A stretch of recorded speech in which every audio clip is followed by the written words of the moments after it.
요즘 임사체험, 유체이탈, 또 죽었다가 살아난 경험, 뭐 이런 내용이 여러 책과 유튜브 여러 매체에 소개가 되고 있죠. 그 경험이 거의 비슷비슷해요. 그래서 그 내용들 한번 보면 한 사람이 이제 응급실로 실려옵니다. 이 사람이 이제 정신을 잃어가고 있는 중이었는데 자기의 주변에서 막 의료진들이 막 바쁘게 움직이는 그런 모습을 이제 느낄 수가 있어요. 그러면서 이 사람이 혈압이 지금 급속하게 떨어지고 있습니다.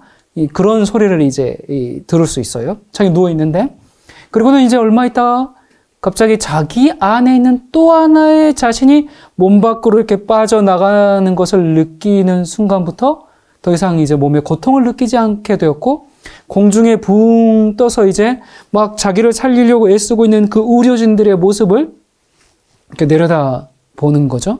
그런 후에 이제 이 사람이 어떤 안개와 같은 구름에 쌓여있는 어떤 반투명의 터널을 통과하니까 거기에 천사가 나타나고 과거의 일들을 보여주고, 그래서 이처럼 이런 경우들을 이제 많은 사람들이 비슷비슷한 경험들을 하고 있습니다.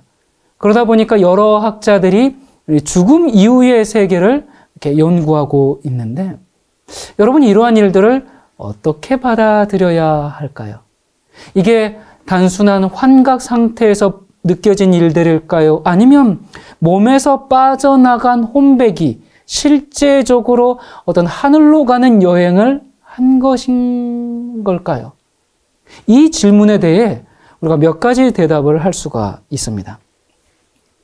첫 번째, 우리 모두가 한 가지 확실하게 알 수 있는 것이 있는데, 그것은 자기가 죽었다가 살아났다 이렇게 말하는 사람들은 그건 의사들이 말하는 사망 선고, 죽음을 경험한 것이 아니라는 사실입니다. 그러니까 뭐 일시적인 심정지가 왔다고 해서 그 사람을 죽었다고 말할 수는 없어요. 현재 법적인 죽음이란 무엇보다도 뇌세포들 대부분이 다 죽었기 때문에 뇌 기능이 정지되고 다시는 회생할 가능성이 없는 그런 상태를 말합니다. 두 번째, 우리의 뇌는 정신적 충격을 받았을 경우에 다양한 환각 상태를 일으킬 수 있습니다. 이런 경우에 뇌는 우리를 존재하지도 않는 어떤 환상적인 장소로 여행시킬 수도 있고, 존재하지 않는 인물이나 대상을 만나게 할 수도 있습니다. 셋째, 죽음 저편의 세계를 보고 왔다 이렇게 말하는 사람들은 되게 자신이 믿는 그 종교에서 가르치는 그 천국과 지옥의 모습을 묘사하고 있기 때문에 뭐 그들의 간증 사이에서 어떤 일관성을 찾을 수가 없습니다. 이 죽었다가 살아났다 이렇게 주장하는 사람들의 경험을 들어보면 이 땅에서 우리가 어떻게 살았는지를 불문하고, 또한 하나님의 진리의 말씀에 내가 어떠한 반응과 태도를 나타내면서 살았는지를 불문하고, 심지어 하나님의 진리를 거절하고 예수 그리스도를 부인하였던 그런 불신자들까지도 자기가 죽었다가 살아난 경험을 이야기하면서 천국에 다녀왔다고 주장하고 있습니다. 여러분, 이러한 모순을 어떻게 설명해야 할까요? 그리스도를 믿지 않았던 사람들일지라도 죽음 이후에 그 영혼이 하늘에 다녀왔다는 그런 이야기들을 우리가 어떻게 받아들여야 할까요? 성경은 예수 그리스도를 온 마음을 다하여 받아들이고 하나님의 진리에 따라서 순종하는 생애를 살지 않는 사람에게는 결코 구원이 허락되지 않는다라는 진리를 선포하고 있다는 사실을 우리가 잊지 말아야 합니다. 자, 성경은 사람이 죽는 순간에 몸을 떠나서 다른 세계를 경험하는 그 불멸의 영혼을 가지고 있다고 가르치지 않습니다. 성경은 죽음을 의식이 없는 잠으로서 설명하고 있는데, 그 죽음의 잠은 오직 그리스도께서 이 땅에 강림하시는 사건을 통해서만 깨워질 수 있는 것으로 선언하고 있습니다. 사람이 죽으면 어떻게 되고 어디로 가는가? 많은 학자들과 기독교인들이 주장하는 거나 또 믿는 것처럼 의인이 죽으면 곧바로 천국으로 가고 악인이 죽으면 지옥으로 직행할까요? 이 질문은 인간의 사후 상태에 관한 여러 견해의 차이에 불과한 사소한 문제가 아니라 이 그리스도교의 핵심 교리에 포함될 만큼 중요하고 그리스도인 신앙생활에 크나큰 영향을 끼칠 만큼 아주 중대한 것입니다. 이 문제는 또한 성경이 제시하는 인간론, 즉 인간의 본질과 운명이 무엇인가 하는 그 질문에 대한 옳은 답변을 추구하는 것이고 또 그리스도께서 가르치신 종말론, 그러니까 세상 역사의 끝에 일어날 사건들의 그 과정과 내용이 무엇인가 하는 이 물음에 대한 참된 이해를 탐색하는 것입니다.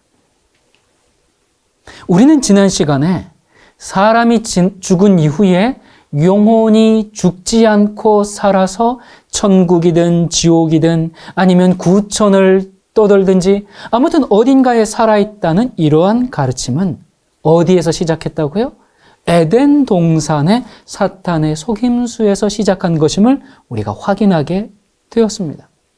또 구약시대의 선지자들 당연히 물론이고요. 또 초대교회 사도들, 제자들, 예수 그리스도 당연하고요. 그리고 종교개혁에 이르기까지 오직 성경만을 판단 기준으로 삼았던 개혁자들은 영혼은 불멸한다는 플라톤의 철학이 아니라 영혼은 죽고 부활의 새 아침을 기다리고 있는다라는 것을 성경적, 역사적 증언을 통해서 확인해 보았습니다. 자, 그런데 여전히 성경에는 이런 표현들이 있어요. 우리가 죽을 때 영혼은 하나님께로 돌아간다. 그런 표현이 있어요.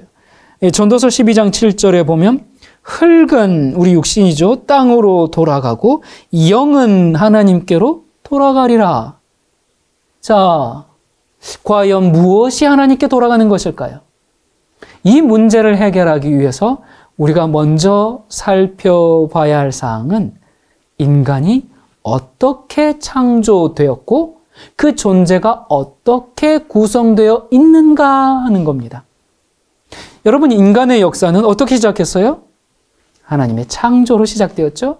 하나님께서 인간을 어떻게 창조하셨는지를 알면 인간이 죽을 때 어떤 상태로 되돌아가게 될 것인지를 알 수 있겠죠? 자, 여기에 대한 성경의 진술은 아주 분명합니다. 창세기 2장 7절입니다. 여호와 하나님이 땅의 흙으로 사람을 지으시고 생기를, 호흡, 숨, 생명력입니다. 이 생기를 그 코에 불어 넣으시니 사람이 생령, 말 그대로 살아있는 영, 살아있는 혼, living soul이 된지라. 그러니까 흙에다가 생기를 더하니까 뭐가 됐어요? 인간이 된 겁니다. 그 인간을 뭐라 그래요? 살아있는 영혼, 생명, 살아있는 생명체, 존재. 자, 우리의 육체는 하나님께서 인류의 조상인 그 아담의 몸을 뭘로 만들었다고요? 흙으로 만드셨어요. 그러니까 찰흙으로 공작하듯이 막 이렇게 오밀조밀 이렇게 만들었다는 얘기가 아니라 흙과 동일한 원소로 창조하셨다는 얘기입니다.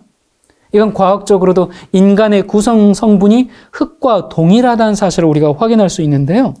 아주 놀랍게도 흙의 원소가 산소, 탄소, 수소, 질소, 칼슘, 카리, 염분, 유황, 인, 철, 마그네슘, 그리고 기타 있는데 이게 흙의 원소거든요. 그런데 인체 요소가 어때요? 똑같아요. 보다시피 흙과 육체 성분이 동일합니다. 예. 하나님께서 이 흙의 원소들로 인간의 육체를 만드셨어요. 그래서 사람이 죽으면 그 육체를 구성한 화학적 요소들이 다 어떻게 돼요? 흙으로 돌아갑니다. 흙이 됩니다. 자, 그 다음에 흙에 의해서 몸이 만들어졌는데 그것이 생명력을 갖고 활동하기 위해서는 뭐가 주입돼야 돼요? 생명력이 주입돼야 되거든요. 자, 그래서 하나님께서 세포에 생명력을 제공하고 심장을 박동케 하고 호흡을 하도록 하기 위해서 하나님의 생명력인 뭘 코에 불어넣으셨다고요? 생기를 불어넣으셨다. 자, 그러므로 하나님께서 인간을 만드셨을 때 사용하셨던 두 가지 재료가 뭐예요? 흙과 생기입니다. 여기에 또 뭐가 들어갔죠? 이 두 가지 말고 뭐가 들어갔어요? 없어요. 아무것도 없어요. 그러니까 영혼이라는 것은 인간의 구성 요소인 흙과 생기가 결합된 인간을 말하는 것이지 어떤 별도의 또 다른 개체를 하나님께서 만들어가지고 집어넣은 적이 없다 그 말입니다. 그러니까 생기는 유체 이탈한 어떤 귀신 같은 존재가 아니라 하나님께서 이제 흙을 원소로 만들어 놓으시고 이 인간이 기동하면서 살 수 있도록 불어넣으신 생명력인 거예요. 자, 하나님께서 인간을 만드실 때 두 가지 재료인 흙과 생기를 사용해서 생명체가 되게 하셨어요. 그러면 인간이 죽을 때는 어떻게 될까요? 창조할 때는 흙과 생기가 합쳐져서 창조가 이루어지는 공식이 만들어졌다면 죽을 때는요, 육체는 흙으로 돌아가고 생기는 하나님께로 가고 원래 상태로 가는 것이 죽음이죠. 하나님께서 인간을 창조하셨을 때 사용하셨던 이 두 가지 재료 이외에 어떤 것도 인간의 구성 요소가 없습니다. 하나님께서 흙으로 만드신 이 육체는 생명이 끊어지는 순간 그것의 원래 모습인 흙으로 변해서 땅으로 돌아가고 생기, 그러니까 하나님께서 주신 생명력은 다시 하나님께로 돌아가요. 바로 이것이 전도서 12장 7절의 말씀입니다. 다시 볼까요? 흙은 땅으로 돌아가고 숨은, 이 숨이 바로 생기, 생명력, 또 영이라고도 번역이 됐어요. 숨은 그것을 주신 하나님께로 돌아가기 전에 기억하라. 자, 여러분, 우리는 창세기 2장 7절과 전도서 12장 7절을 비교함으로써 아주 놀라운 진리의 일치를 발견하게 됩니다. 창세기 2장 7절에서 생기라고 표현됐던 것이 전도서 12장 7절에서는 숨 또는 영, 그렇게 표현되었을 뿐이에요. 여러분, 인간이 왜 죽게 되었어요? 여러분, 원래 인간은 불멸의 존재, 영생의 존재로 지음을 받았어요. 인간은 죽음을 안고 태어나지 않았어요. 창조되지 않았어요. 죽기 위해 창조된 게 아니에요. 인간은 하나님으로부터 생기, 즉 생명력, 그 생명의 기운을 부여받았어요. 그래서 이 생명은 인간이 본질적으로 가지고 있던 게 아니라, 그런 능력이 아니라 하나님께로부터 받은 선물이죠. 자, 근데 이렇게 하나님께서 주셨는데 이거는 뭐 100년만 있다가 뺏어갈까 이런 거 아니에요. 영원히 살도록 주신 거예요. 근데 그건 처음부터 조건적이었어요. 그래서 사람의 생명은 그의 선택에 의해서 불멸할 수도 있고 그것을 포기하거나 거절함으로써 상실될 수도 있어요. 무슨 조건이죠? 창세기 2장 17절에 선악을 알게 하는 나무의 열매는 먹지 말라. 네가 먹는 날에는 어떻게 된다? 반드시 정령 죽으리라. 그러니까 이 말은 먹지 않으면 어떻게 된다는 얘기예요? 영생한단 말입니다. 그런데 불행하게도 인간은 하나님 말씀에 순종하지 않고 이제 사망에 이르게 되었어요. 그래서 인류의 시조는 그것을 따먹음으로 죽었고 그들의 후손들도 모두 죽게 되었어요. 그래서 사람은 이제 그가 지은 죄로 인해서 창세기 3장 19절에 내가 흙에서 취함을 입었음이라 너는 흙이니 흙으로 돌아갈 것이니라 이 선고를 받게 됩니다. 이 선언은 인간의 죄가 그의 생명의 단절을 초래했음을 아주 분명히 하고 또 순종을 조건으로 해서 그에게 약속된 영생 또는 불멸이 죄 때문에 상실되었음을 말해줍니다. 이와 같이 인간이 하나님의 지시를 지키는 조건으로 죽지 않고 영원히 살게 된다라는 성경의 가르침을 뭐라고 한다? 조건적 불멸이라고 말합니다. 반대로 영혼 불멸은 인간의 죽음 이후에 그의 영혼은 육체로부터 분리되어서 죽지 않고 천국이나 지옥으로 가고 모든 의식과 활동이 살아있어서 계속한다라는 그런 의미거든요. 영혼은 죽지 않는다. 이 영혼 불멸설은 어떤 부분은 맞고 어떤 부분은 틀립니다. 뭐가 맞고 뭐가 틀릴까요? 악인이든 의인이든 모든 영혼이 죽지 않는 영혼 불멸이 아니라 하나님 말씀하셨잖아요.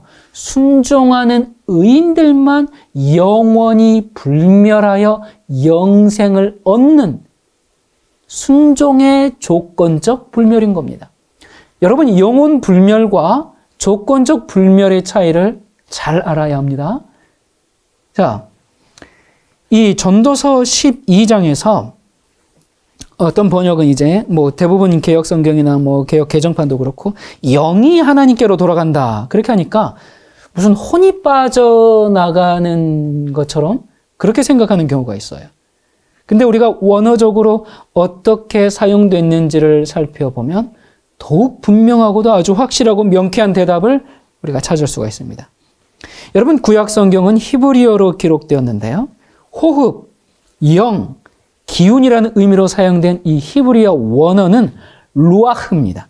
루아흐인데 구약 성경에 총 389회나 등장하거든요.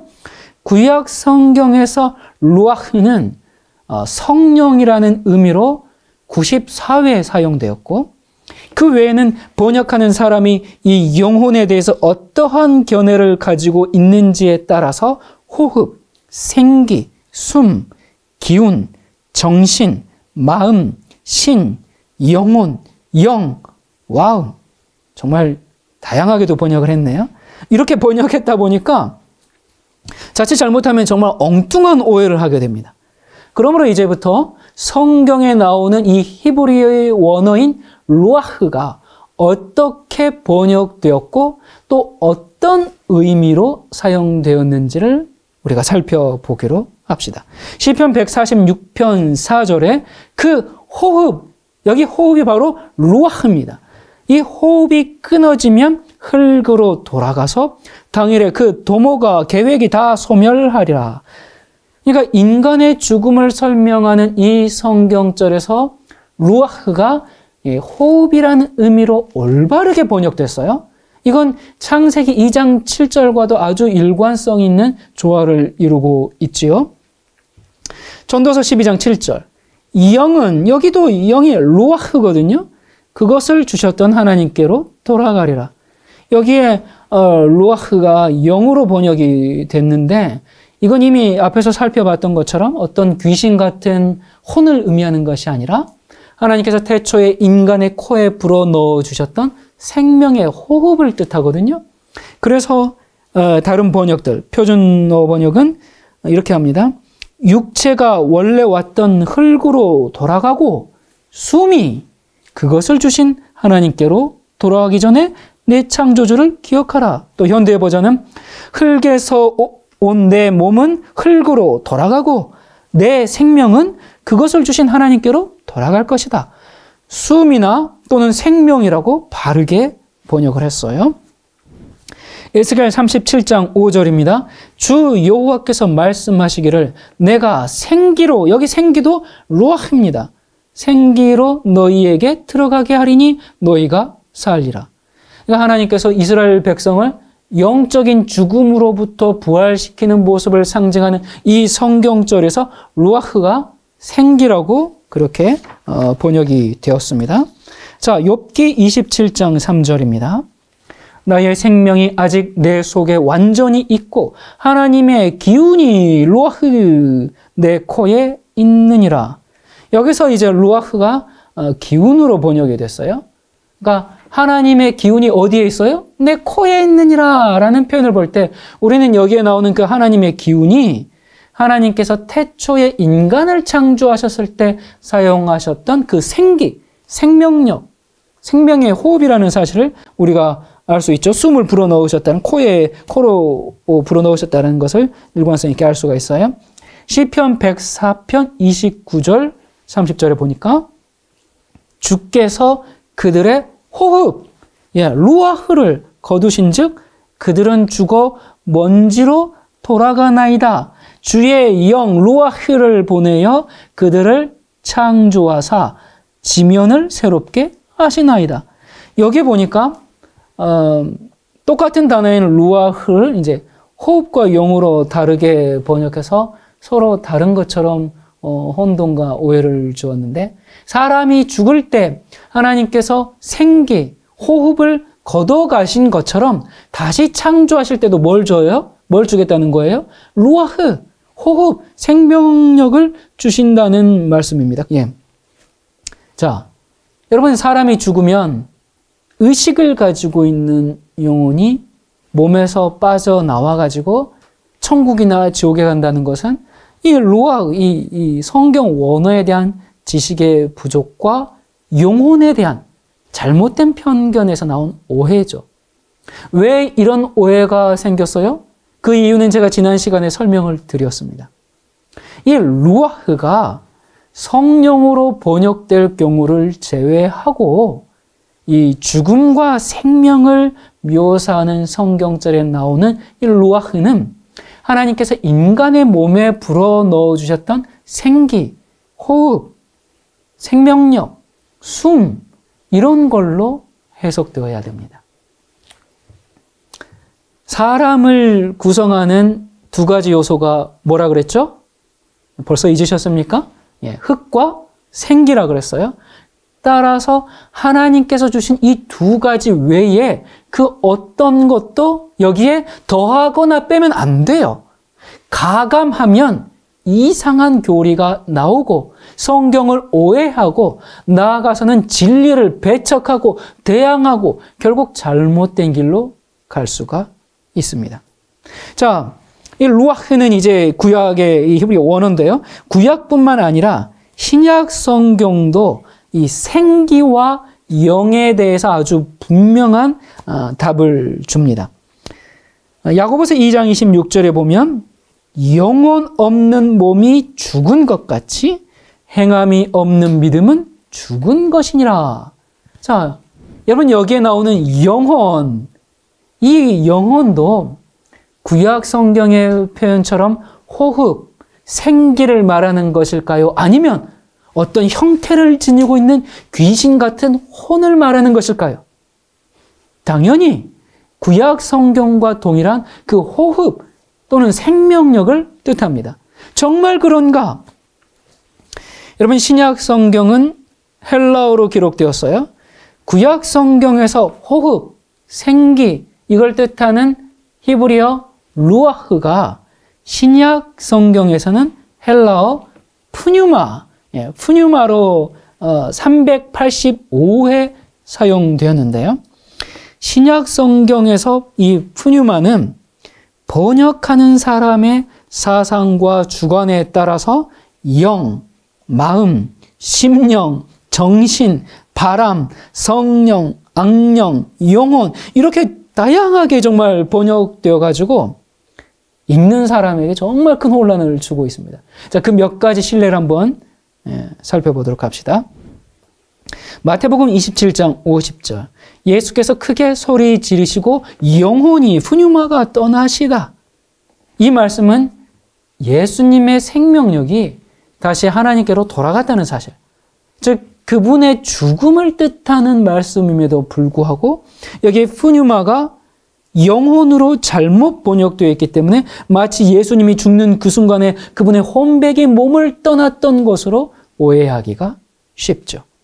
사도행전 7장 59절에도 스데반이 부르짖어 가로되 주 예수여 내 영혼 푸뉴마를 받으시옵소서. 여기서도 생명이 끊어질 때 호흡이 다시 하나님께로 돌아간다는 표현이 마치 영혼이 스데반의 몸에서 빠져나가서 하늘로 올라가는 것처럼 잘못 번역이 되어 있습니다.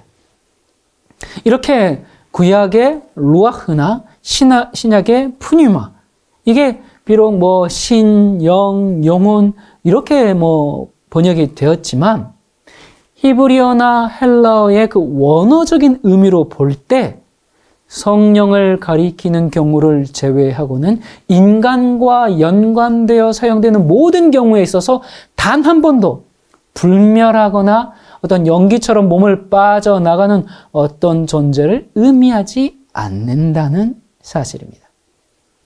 성경의 원어와 태초에 하나님께서 인간을 어떻게 창조하셨는지를 올바로 살펴본 사람이라면 누구나 이 죽음에 관한 신비를 알 수가 있습니다.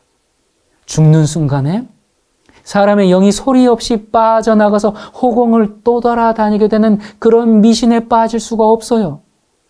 여러분, 우리가 일반적으로 숨을 거뒀다 이런 표현을 쓰는데 이건 참 성경적인 표현이에요. 숨이, 생기가 하나님께로 돌아간 것이죠. 자, 하나님께서 이렇게 흙으로 사람의 몸을 빚으셨는데 이 처음에 창조하실 때 흙으로 빚으셨지만 아직은 사실상 어떤 의미에서 죽은 몸이라고 할 수 있어요. 왜냐하면 그 몸에 아직 하나님의 생명력이 안 들어갔거든요.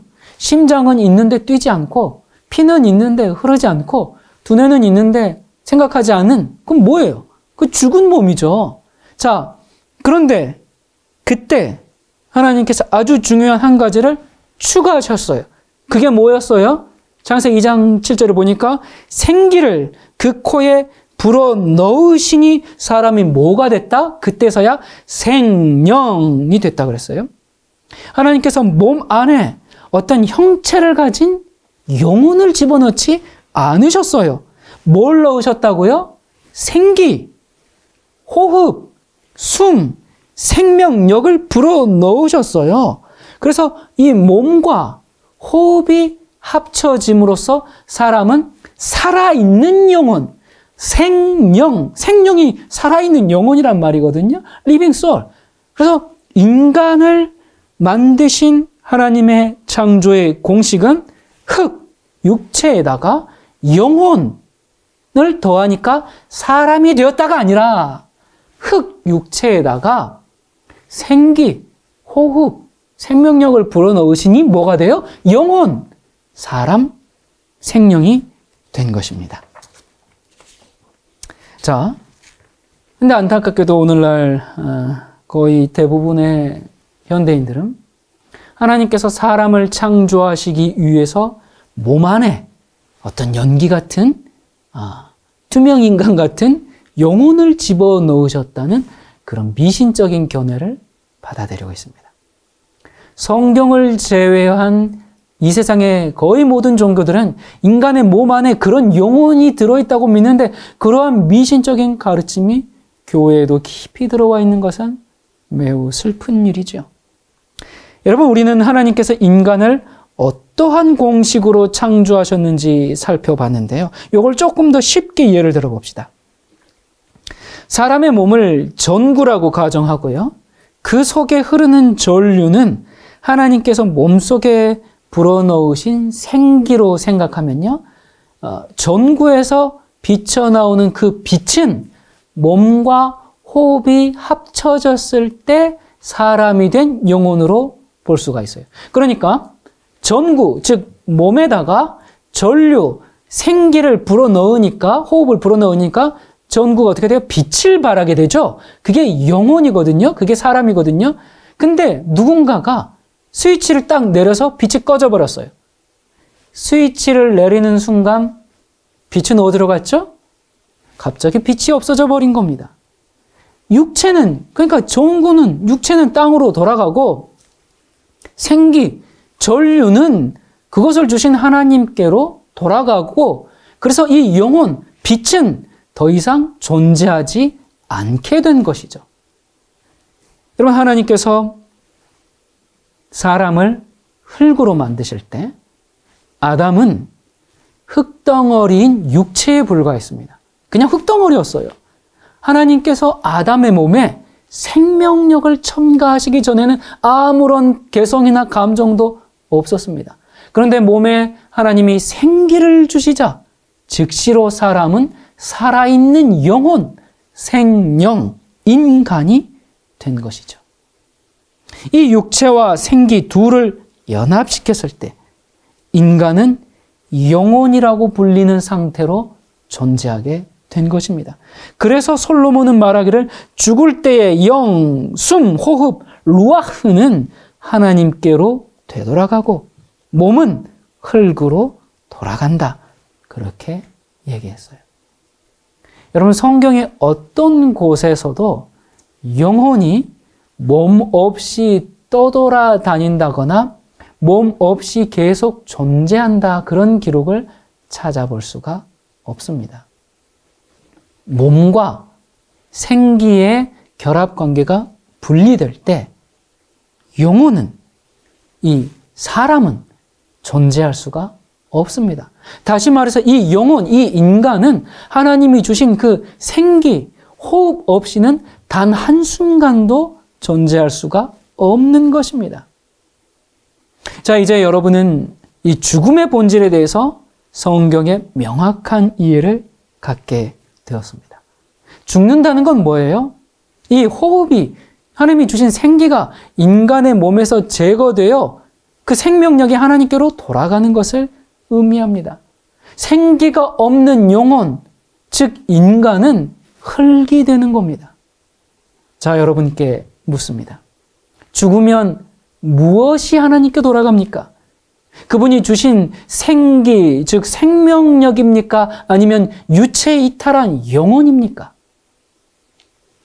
인간의 죽음은 잠과 같고 그 후의 상태는 모든 의식과 감각과 활동이 중단된 상태다라고 하는 것이 성경의 가르침인 것이 그토록 분명하고 확실함에도 불구하고 왜 교회 안에 이 영혼 불멸설이 이렇게 광범위하고 뿌리 깊게 자리 잡게 된 까닭은 무엇일까요?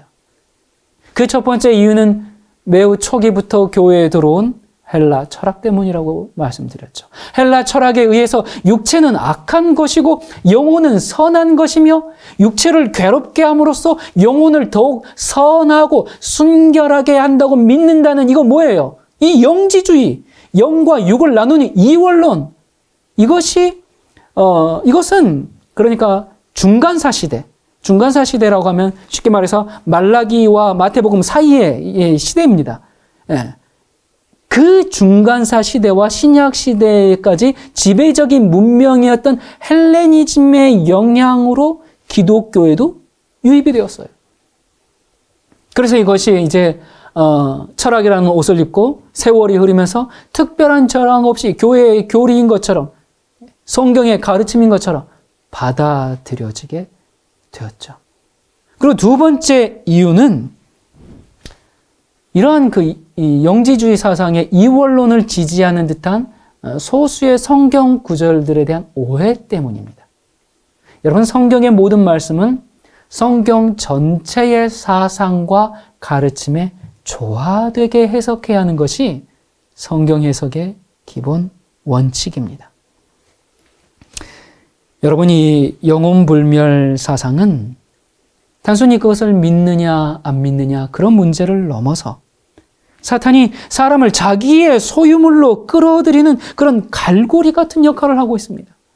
사탄은 사람과 다른 차원의 존재이기 때문에 인간을 속이는 변장과 술수와 기적을 얼마든지 만들어낼 수 있다는 점을 잊어서는 안 됩니다. 고린도후서 11장 14절 이하에 보면 이것은 이상한 일이 아니라 사탄도 자기를 광명의 천사로 가장하나니 그러므로 사탄의 일꾼들도 자기를 의의 일꾼으로 가장하는 것이 또한 대단한 일이 아니니라. 그들의 마지막은 그 행위대로 되리라. 그래서 이 초인간적인 현상에는 대부분 사탄의 관계가 숨어 있음을 알아야 합니다. 심지어 그리스도의 이름으로 일으키는 이적과 기사도 대체로 사탄의 속임수라는 사실을 알아야 합니다. 죽음 이후에 정말 어떤 죽은 자의 혼이 살아있어서 활동할 수 있다, 그렇게 믿고 있으면 사탄은 죽은 자의 혼이 나타나는 것처럼 해서 얼마든지 그러한 사람들에게 공포감을 주고 속일 수도 있게 됩니다. 오늘날 많은 사람들이 심령과학이나 강신술에 빠져 있는 것은 죽은 사람의 그 상태와 그런 초자연적인 현상에 대해서 그 실체를 모르고 영혼 불멸설을 믿고 있기 때문에 그렇습니다. 사람들이 죽은 자가 실제로 나타난다고 믿으면 사탄은 그들을 속일 수 있는 발판을 마련한 겁니다.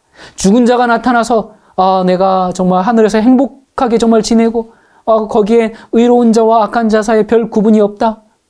그런 잘못된 논리를 가르쳐요. 그리고 은근히 성경을 믿는 신앙을 파괴하는 교리들을 제시합니다.